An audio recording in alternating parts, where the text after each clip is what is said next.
This is me quietly, watching the world go crazy, knowing that one day I'll be hanging out with Jesus and all this mess will be forgotten. Dear Lord, sometimes I don't know how to put into words the way I feel.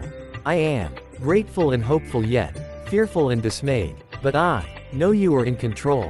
I pray today for peace and calmness in my heart. I pray for the strength to give it to you. In Jesus' name, amen.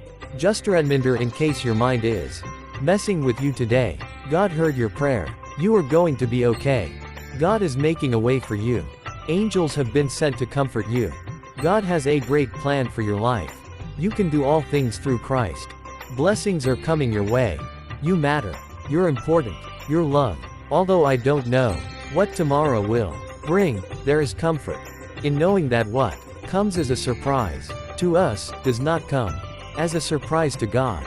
Jesus didn't say, "Come to all who are crushing it, me, living your best life and I will give you rest." He said, "Come to me, all who are weary, and I will give you rest." If you're discouraged, tired, or weary, don't worry.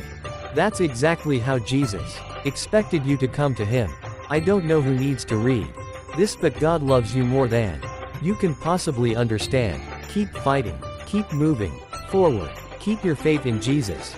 Things will be okay. It will all work out the way God wants it to. If you chase Jesus as hard as you chase the things you think you want, you will end up with more than you ever need. Me navigating the trails of life and knowing that Jesus is guiding me the entire time. When you can sleep at night, have you ever thought that maybe it's God saying, "We need to talk"? And now you have time.